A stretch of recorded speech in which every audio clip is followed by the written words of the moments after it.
Welcome to Delivering Miracles, a podcast to teach women like you tips and strategies on how you can have a safer pregnancy so you can bring home a healthy baby. I'm your host and your high-risk pregnancy expert, Parijat Deshpande. I can't wait to chat with you.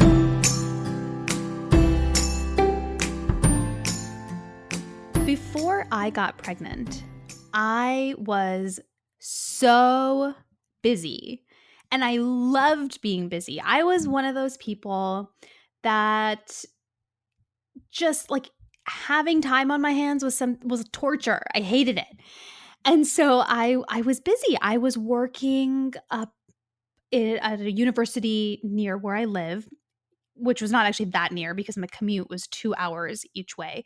But I was busy with that, teaching psychology courses to undergraduates. I was busy running a mental health nonprofit called My Sahana that I had founded a couple years prior to my pregnancy for South Asian mental health awareness. I was doing therapy, child and family therapy specifically, sometimes adults, sometimes individuals, but I was doing some work at a community mental health agency. And then I was busy on the weekends with friends and going out with my husband and meeting with family and making plans. And I just loved having a packed calendar.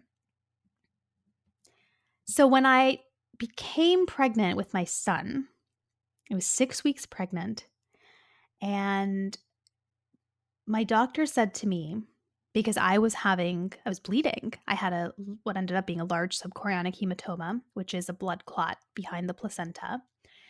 And I was bleeding a lot. I mean, like so much that every single day I thought, this is it. We're losing him. This has to be a miscarriage. How can I bleed this much and how can he still be alive? And then he was. That is just, we can talk about that. I'll do a whole episode on subchorionic hematomas. Those are so dramatic and so scary. So when that was diagnosed, my reproductive endocrinologist told me, and I'll never forget those words. He said, if you want to do everything you can to save this baby, you have to stop working. And you've got to go on bed rest. And of course I did it because of course I was going to do everything I could to save my son. I mean, I just lost a baby a few months prior to that. I knew the devastation very deeply of what it's like to lose a baby. I didn't want to lose another one. And so I did it. First couple days, sure, I got this. I can stay busy. This is actually kind of nice. I can watch some movies. And I mean, I was scared as heck for my child, but the slowing down felt doable. And then day 3 hit, and it got so hard. And day 4 got harder, and day 5 got harder. Psychologically, of course, I was not used to doing nothing. And then all that did was create room for anxiety and all these thoughts of what's going to go wrong and what's happening. And then I discovered how close I am to research and how easily I can search for things and scare myself even further by searching online.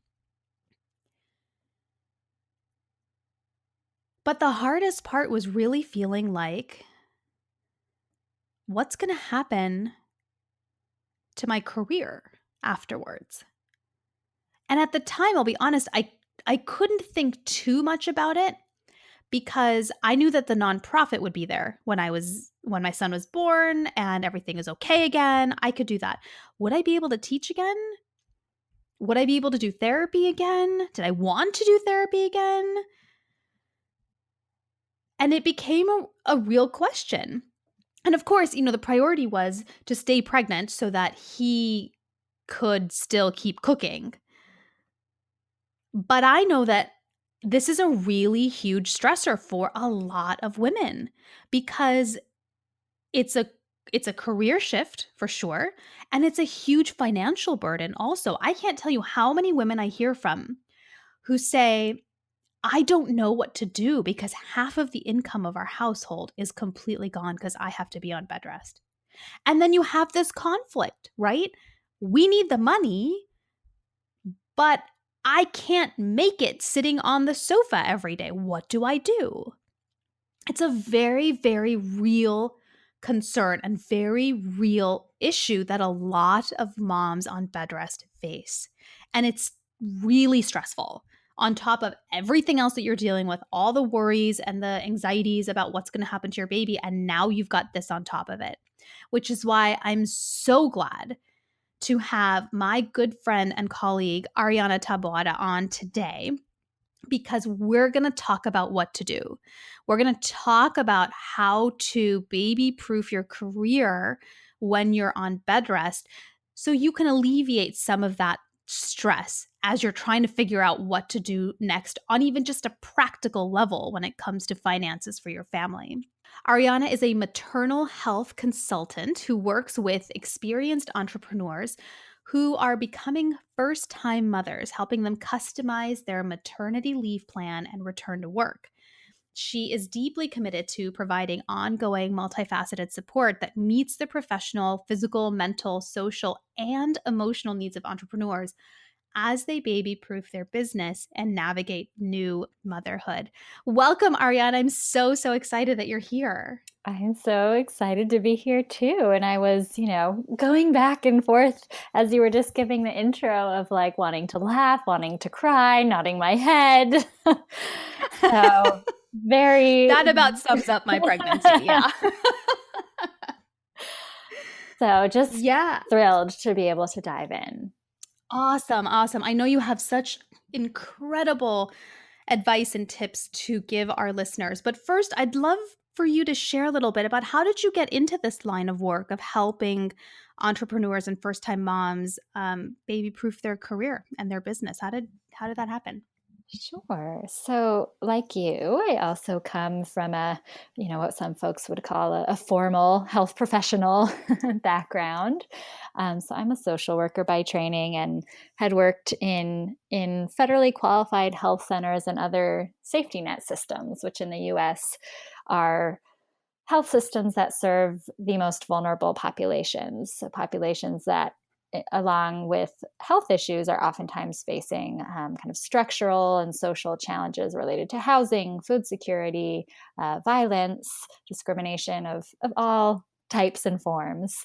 So it was a setting that really helped me and trained me to figure out how do you take care of health in some of the most challenging situations, which I, after a few years of doing that, knew I was on the road to burnout and actually went into research from there, where I was more working on how do you prevent those types of challenges from happening in the first place, or how do you implement programs that can help scale results and positive outcomes for folks. So fast forward through the direct practice, through research, and I ended up in private practice. And that was when I started my own business, working for myself, still doing some one-on-one work as well as some research consultation for health systems. And I have been doing that for the past 5 years at the time of this recording.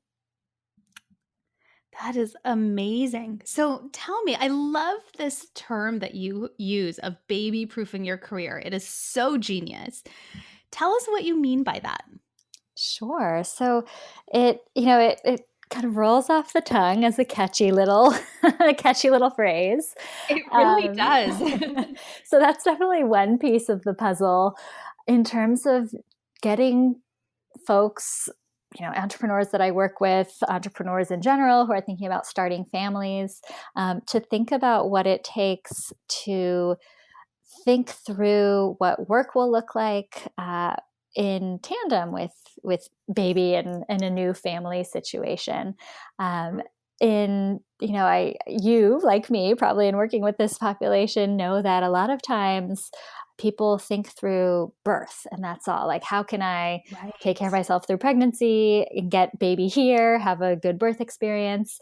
And we don't often plan as much or do as much kind of in-depth thinking through postpartum, either immediate postpartum or longer term postpartum through the first year, first 18 months of the child's life and of our life as a new mother.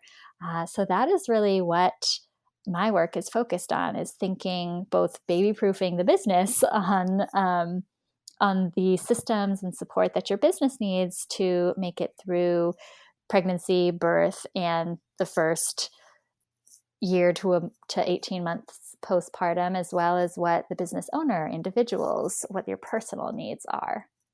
Right, right. Because you're totally right. And I can really speak to this as somebody who's been through a high risk pregnancy is you can't even see past the next week sometimes even not even past the next day. Forget about postpartum. That's like great. If we're postpartum, that means baby's here. Awesome. We'll figure it out when we get there. And that's really challenging to do when you have very realistic hurdles that come up, like being on bed rest and then not being able to work or having this financial pressure so early. I mean, even often earlier than you expected that to happen. I love that we're talking about this now so that women who are trying to get pregnant or are early in their pregnancy are able to start thinking about this really early on too.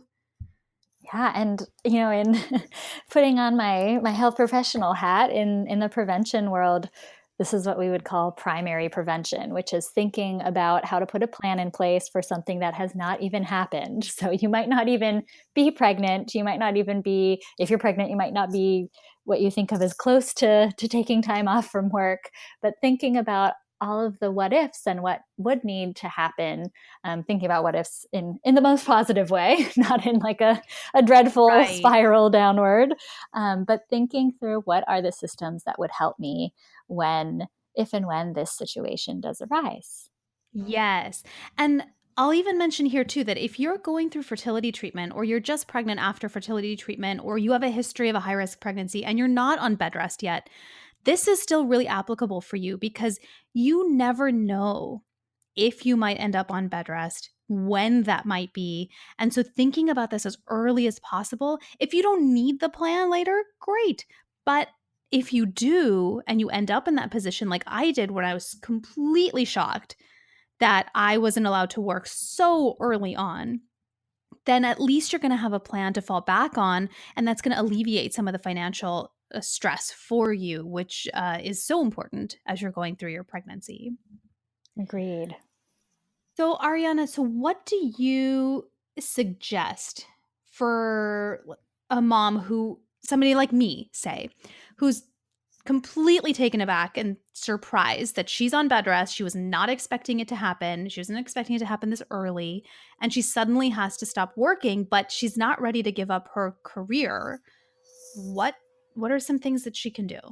Yeah. So before jumping into the tactical kind of tools, I always like to just start with acknowledging a what a challenge this can feel like. Acknowledging that it is, not what you planned for, maybe, and not not the type of situation that's always fun to think about, even hypothetically. So if you're in it, you might feel a lot of resistance to thinking through what you can do. So just to acknowledge that that's normal. um, and to invite us all to, when facing the hard things, approach the challenge with a sense of curiosity and an attitude of non-judgment, not judging ourselves or beating ourselves up in any way for the present situation, and rather thinking about what could I do to be as compassionate and curious about the situation so that I can problem solve from a place of openness as opposed to stress. Yeah, because when we're stressed, we don't think straight, Right. And right? How you many of of us all have made people know that stress in a high risk pregnancy situation is like not compatible. right, right. I mean, we never, none of us, it's no, none of us can think clearly. And then we start making decisions out of a place of desperation and we're not really seeing all the right picture. So then we don't make the right decisions necessarily. And it just doesn't feel good. So I love that you're sharing that even before you do anything practically, really the first thing to do is to reserve that judgment and show yourself some of that compassion in with what you're going through so you can make these decisions from a much better mindset. Exactly. And from there, we can definitely talk practical. One of the first things that I often work with on clients, and this applies whether you're running your own business or working in an office environment within an organization, is really tracking how you are spending your time on the average week and looking through all of the activities you're doing, the meetings you're attending, the work that you are kind of doing day in and day out, and thinking about how can I streamline some things, cut out completely other things, delegate yet other things, and thinking about what of the things that are filling your week, what is it that really only you can do, and how do you create a plan to either outsource or delegate or automate in some way all of the things that you yourself do not have to be doing on a daily basis. I love this. This was a huge challenge for me before I was pregnant. I was like, I can do it all. I can do all of it all the time. I don't need help. It's okay. I've got this. And then I was taken out of the equation and I'm like, oh my gosh, all the balls are falling down because I had not done this. I hadn't set this up. And so I remember for my nonprofit, at least, I couldn't delegate any of the other stuff because only I could do the sessions or only I could teach the class. But for my nonprofit, I did end up having to hire somebody to do the admin work that I couldn't do. And I remember feeling like, wow, this is actually really helpful. I wish I'd done this sooner because this abrupt transition would have been slightly simpler had I done it sooner. Yeah, and I mean, you're getting at an important detail that I think is particularly relevant to bed rest. I mean, bed rest means that you are not just thinking through how can I tackle everything that I used to, but from bed. It's really thinking about how can I do less? How can I not do everything that I used to, so that I can have a productive bed rest, have a bed rest experience that is deeply, moving the needle on my health, as opposed to a stressful try and do it all, but from sitting down bed rest experience. So to play devil's advocate for a second, because I love that you said that, but to play devil's advocate for a second, that is really hard to do and wrap your head around. Like, it's one thing to know that that's the right thing, that yes, I know I need to do less because I'm on bed rest. I know I need to, cut back because I need to help myself stay pregnant. And yet you see yourself doing so much less and you feel so unproductive and so unhelpful. And you just kind of feel like a blob that can't really do anything. Because I know for myself and a lot of the clients that I work with, then it becomes a thing of, well, I need to be on bed rest because my body isn't doing what it's supposed to do. And now I can't work. And this just sucks.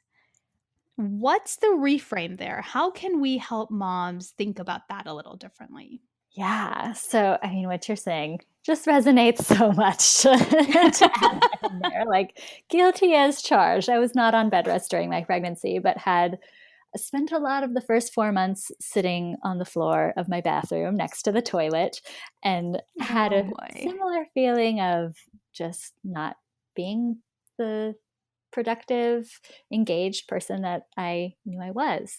So a reframe that is actually almost like a little mind trick, but for those of us who are doing a lot and likely keep to-do lists, is to think through what are the kind of bed rest and keeping baby cooking daily things that you're doing, and literally add those to the to-do list so you can check them off and have a daily reminder that you're doing important work when you are on bed rest. So things like cooking a baby, things like checking, if you're kind of checking on vital health related things during bed rest time, adding those. If you are in communication with your provider on a daily basis, adding that to your to-do list. So really thinking of all of the work that you are doing, whether it's communication about your health, the like physical nourishing yourself and keeping yourself in bed, and thinking of those things as tasks that you are spending time and energy on, and can therefore put them on your to-do list and check them off so that you get a sense and a daily reminder of the fact that you're still doing important activities.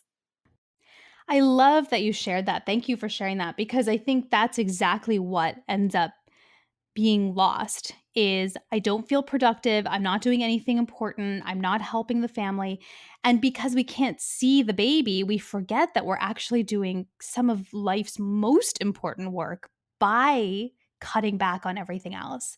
And I like to remind my clients too that hey, you're also building a human being, right? Like you remind yourself you made eyeballs today. You made a nose today. Like what else is ever going on in other people's lives? Like you're making a person here.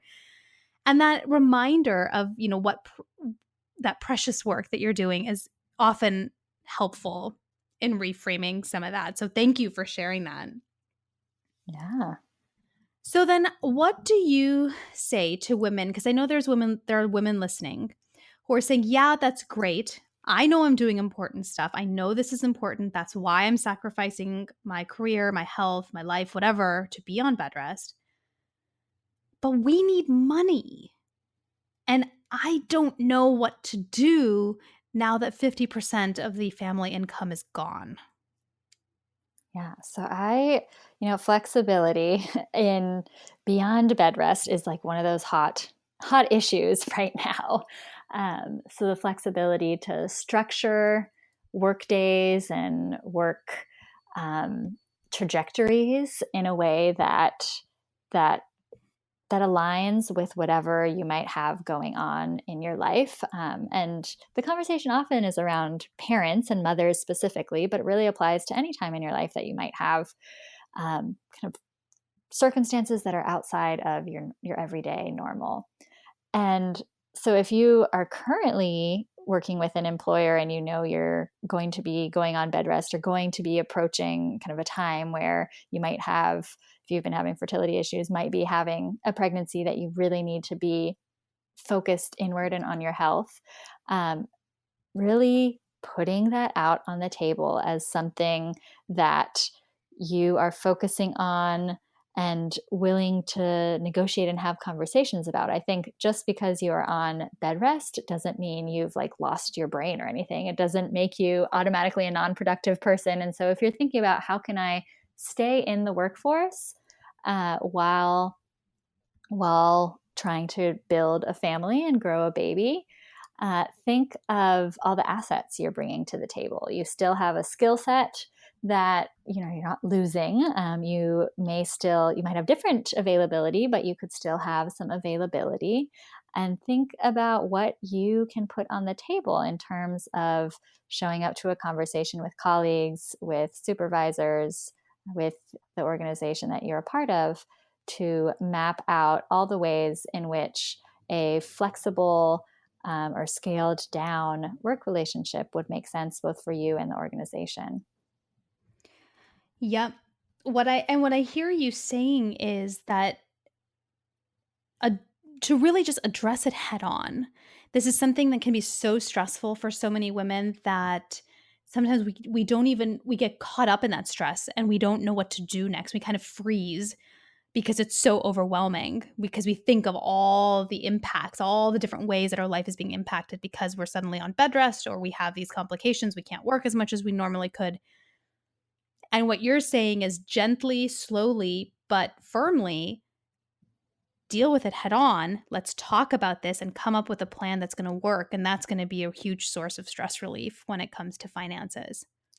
Yes. I mean, I think in this kind of balloons out to a larger social issue, which is that women are expected to like live their reproductive lives in private when really it's a public issue. Like Yes. reproduction is happening all day, every day in our public experience. And yet the conversations about it aren't public. So Right. it can feel scary, and And you might be like one of the few people in your particular field or work environment that openly voices the issues, but know that it is not just a private matter and it's not just you that's facing the issues. And so being willing to have that public conversation and open dialogue will, I believe it'll yield benefits for you as an individual, but also for all of us as a social community, as a society that Yeah. really needs to learn how to talk about reproduction as a social issue, not just a women's private issue. Right, absolutely. And even on a more practical scale, I bet for those of you that are listening and are kind of nervous about who can I tell and can I tell and is it okay to tell, you'll be surprised how many people something like bed rest has impacted. And when you start talking about it, you'll be surprised how many people will turn to you and say, "Oh, yeah, my wife went through that, or I went through that, or my sister went through that, or I have a friend or a neighbor who went through that." It really does touch a lot of women and a lot of couples. But like you're saying, Arianna, we just don't talk about it. So it seems like nobody's going to understand when in fact there are far more people than we realize who will. Yeah, it's culture shift too happening, Yeah. right? Self-advocacy and culture shift. Yes, yes, exactly. Yes. Okay, so what about for I hear a lot from women who are working for somebody else. They're in a corporate job or they're working at a company or an organization or something. And the policies there say, "Okay, that's fine. Take the time off that you need now." They're very understanding or whatever. But then you don't get any maternity leave after baby's home. And that kind of stress really weighs heavy on them because now they have to decide, do I want to take the time off now, even though my doctor is saying I need to? Or do I want to do it after baby comes home when that's when I really want to? How do they navigate that? Yeah, that is a really tough situation. And reminds me of kind of flashing back to crisis management here. Yeah, um, absolutely. where there might be like that sounds like, just either like can't, I'm short end of the stick. Either way, I don't Right. have a happy option here. Um, but thinking about what crisis needs to be solved now and what is the bridge I can cross later when I come to it. So obviously, if you are having a high risk pregnancy, take the time now. If you want to even have the opportunity to think through what am I going to do about maternity leave, or how am I going to navigate postpartum, or how will my back to work plan look, then we have to figure out what do I need right now to even get to the stage of asking those questions. Um, That's a really great point. Oh my gosh, I love that. What do we need to address now to even get to that point? Gosh, that really hits home. That really hits home because ladies that are listening really clue in on this here, what Ariana just said. Because if you're so focused on the future, you're focused on a future that you don't even know is necessarily going to happen the way that you're imagining it, right? Another way to say that, what I mean is, if you don't take care of yourself now, the path that you're on can change, right? That taking care of yourself now is imminent and critical to helping you have a baby to take home and have to deal with the postpartum period anyway. We don't want you to be in a situation where you end up having a preemie, which is a plan that you also hadn't considered. That there's so many different avenues is what I'm trying to get at. There's so many different ways that this could play out, and the only certainty that you have right now is where you are in this moment. I'm so glad that you said that, Ariana. You said it far more eloquently than I did, but it just really hit home. I just needed to highlight that for all of our listeners. Yeah, I mean, it is hard to do that, right? We can both acknowledge that, especially if you're used to moving fast and making waves, it can be hard to be like, oh, right here, right now, myself focus on what I need in the immediate Yeah. future. Yeah, yeah. And I'll tell you ladies that are listening in that that is a huge lesson that you're going to learn throughout the high risk pregnancy and then if you have a baby in the NICU is and it's extremely challenging, especially for those of us that love planning.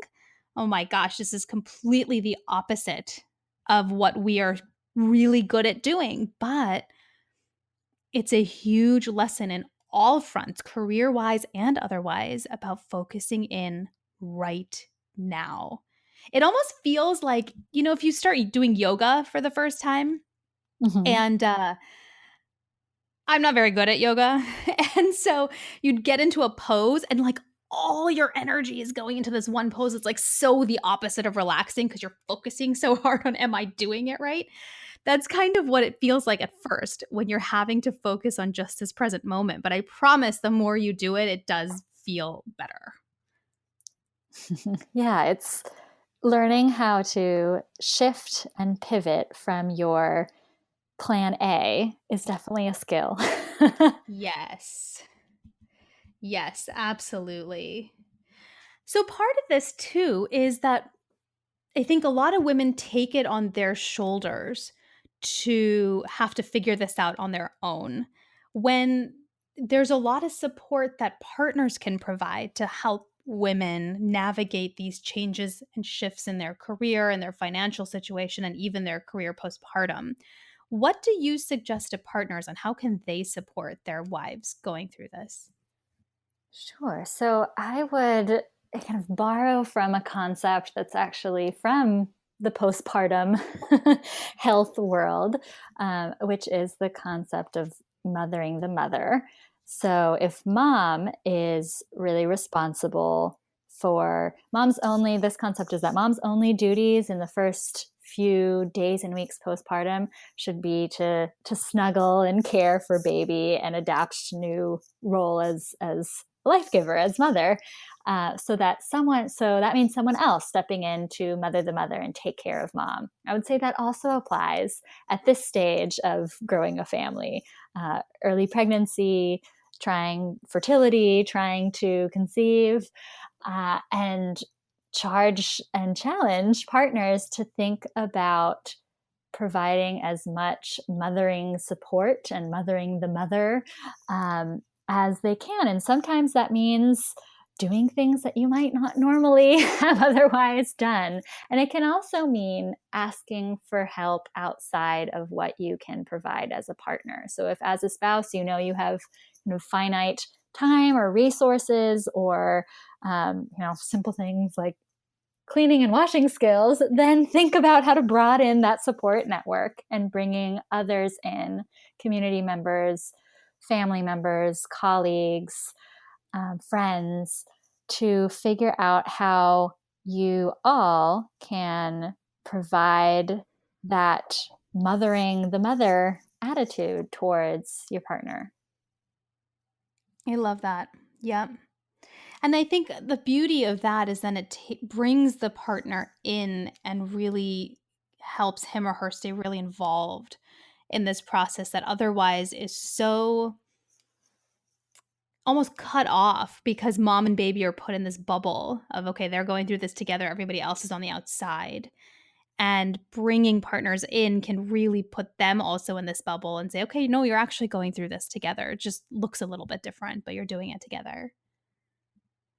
Yeah, I mean there is a role for everyone. So Yeah. figuring out what is that role? What are the tasks and duties and responsibilities and unique contributions that you can play? Yeah. What I love about this conversation is that what you're highlighting so much is that there are still options. That if you're on bed rest or you're soon to be on bed rest or you think you're going to end up on bed rest, it can be really overwhelming to think about what's going to happen to your career and your financial situation. But the truth is, you have options. And the earlier you start baby proofing your career, the more options you have on how you can work through this transition of pregnancy and early motherhood until you reach the other side and are ready to get back into the workforce again. Yeah, you Ariana, said that what so beautifully. Oh, Like I'm so glad. it's not, do I just take myself out of the work environment at all, and or do I kind of go full force and forego my health? It's all a range of possibilities in between. Yeah, yes, and this gosh, I wish I had had you speaking to me back then because I remember how much I felt like I had no choice, and you add on the fact that I felt like I was so limited in my choices with my health also, and it's just a terrible, terrible place to be, and just hearing you even talking about this now so many years later, it still brings such a sense of calmness and hope for me, and I'm not even in this situation, so I'm certain that our listeners are gaining some of that too of, "Oh, okay, wow, this is not a black and white situation as much as it feels. I do have options here." Yeah, and an uncharted territory for sure, for Yes. as a group, as working women in general. So Exactly, whatever you exactly. can do to innovate, listeners out there, is, I think, gonna make a difference for people more than yourself as well. I love this. Ariana, what are your final words of hope for women who are on bed rest right now and are just feeling that financial pressure and are scared about their professional future?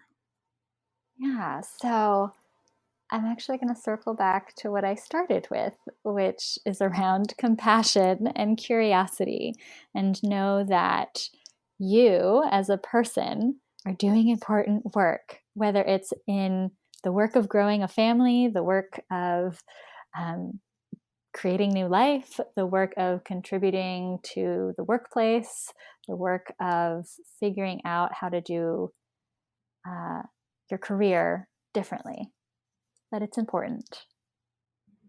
Fabulous. And where can people find you if they want to know more about the work that you do or connect with you outside of this episode?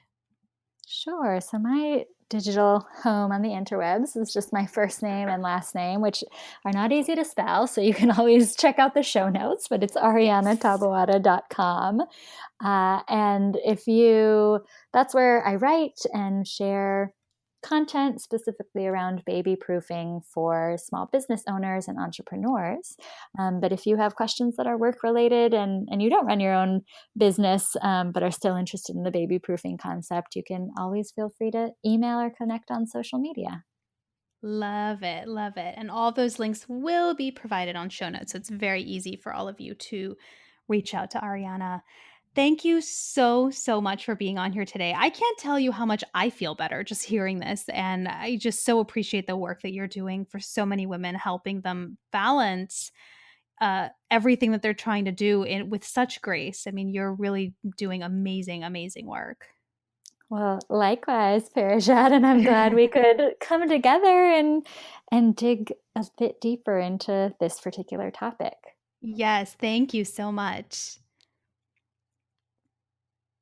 Oh my gosh, I feel so relieved.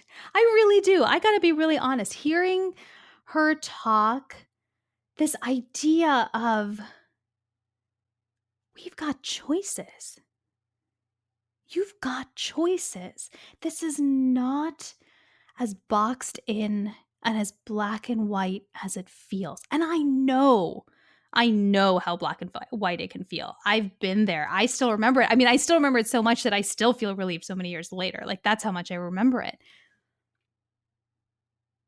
But the sooner that you can start baby proofing your life and your career, the more choices you have, no matter what life throws at you through your pregnancy. It's really, really possible. Thank you so much for joining me here today. And if you loved today's episode, I'd appreciate it if you can head over to iTunes and leave a review so more women who are going through a high-risk pregnancy can tune into Delivering Miracles and receive inspiration and tips and advice and motivation on how they can get through a high-risk pregnancy also. And ladies, if you're on bed rest right now and you're experiencing pregnancy complications and you're anxious about delivering early, you've got to check out this free webinar that's on my website at parijatdeshpande.com. When you watch it, you're going to discover how to overcome your fear and anxiety so you can stay pregnant as long as possible, even if you're facing pregnancy complications. It really, really does work. So definitely check that out.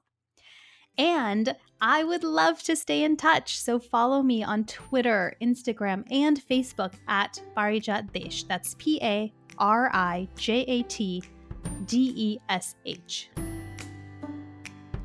Financial pressure, professional pressure, all of that on top of all the stress and anxiety you have about what's going to happen to your baby is a lot to carry on your shoulders all at one time. You are not alone in this. You've got a community around you that you can call on, that you can build to help you get through this because you deserve it. Take it one day, one step at a time. You can do this.